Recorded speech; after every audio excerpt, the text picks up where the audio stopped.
سلام دوستان، امروز می‌خوایم راجع به سیستم انتخابات آمریکا و به خصوص نقش الکترال کالج توی انتخابات ریاست جمهوری صحبت کنیم.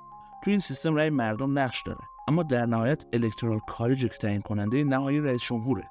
در واقع الکترال کالج بخشی از سیستم انتخاباتی آمریکاست که هر 4 سال یک بار برای انتخاب رئیس جمهور معاون اون استفاده میشه. این سیستم طوری طراحی شده که به جای انتخاب مستقیم رئیس جمهور توسط مردم، یه سری نماینده به نام الکترال از هر ایالت رأی خودشون رو به نامزد منتخبشون میدن.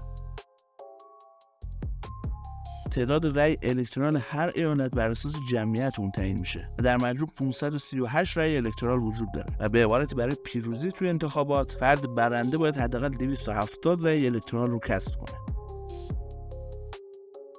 نکته مهم اینه که این سیستم بر اساس روش برنده همه آرا تشکیل شده.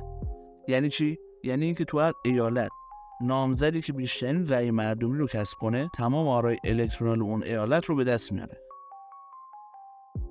این موضوع هم باعث شده ایالت‌هایی که جمعیت بیشتری دارن وزن بیشتری توی تعیین نتیجه نهایی داشته باشن. سیستم الکترال کالج توی زمان بنیانگذاری ایالات متحده توی سال 1787 به عنوان یک بخش از قانون اساسی این کشور تدوین شد. در واقع هدف این بود که توازن قدرت بین ایالت‌های بزرگ و کوچک حفظ بشه. افراد پایه‌گذار این سیستم معتقد بودند که الکترال کالج باعث میشه تمرکز قدرت توی ایالت‌های پرجمعیت از بین بره و این سیستم به ایالت‌های کوچکتر اجازه میده تا وزن بیشتری توی انتخاب رئیس جمهور داشته باشن. اما با گذشت زمان این سیستم به یکی از ویژگی‌های منحصر به فرد انتخابات آمریکا تبدیل شد که بحث و اختلاف نظرهای زیادی هم به وجود آورده. یکی از نکات بحث برانگیز توی این سیستم ایالت‌های چرخشی یا سوینگ استیت هستند.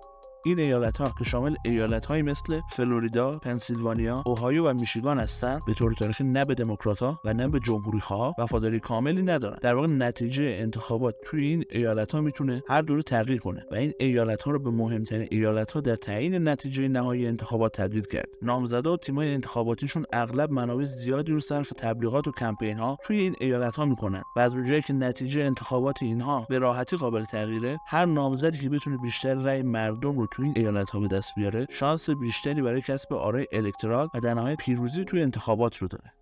این موضوع باعث شده تا برخی منتقدا بگن که تاثیر سایر ایالت‌ها کمرنگ شده. مواقعی هم بوده که سیستم الکترال به دلیل اختلاف بین رأی مردمی و نتیجه نهایی باعث بروز چالش و بحث فراوون شده. بیایم راجع به چند مورد تاریخی صحبت کنیم.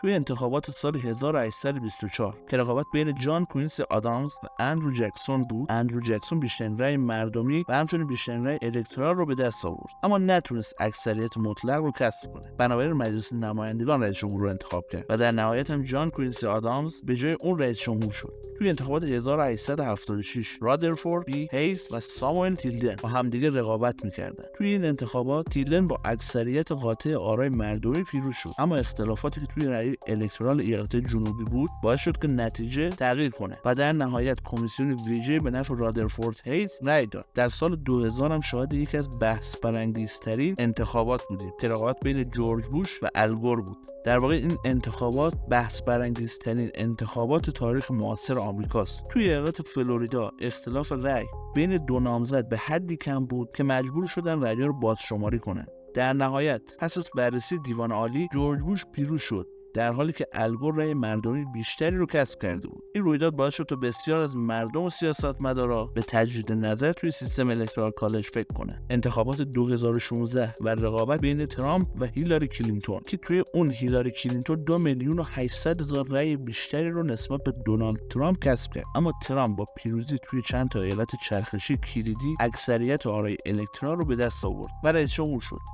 با توجه به این اتفاقات بعضی از فعالای سیاسی روش‌های دیگه‌ای مثل روش تقسیم نسبتی که توی اون هر ایالت بر اساس درصد آرای مردمی آرای الکترال خودش رو تقسیم میکنه پیشنهاد کردن. عده‌ای هم انتخاب مستقیم بر اساس تعداد آرا رو یک روش دیگه دونستن و بعضی هم یک راهکار بینابین رو پیشنهاد دادن، به طوری که میزان اثر ایالت‌ها توی نتیجه نهایی متناسب با جمعیت و آرای مردمی باشه. امیدوارم که این توضیحات به شما کمک کرده باشه تا درک بهتری از سیستم الکترال کالج به دست آورده باشین و بدونید که این سیستم نه تنها تاریخچه پیچیده و طولانی داشته، موضوع جذاب و قابل بحثه.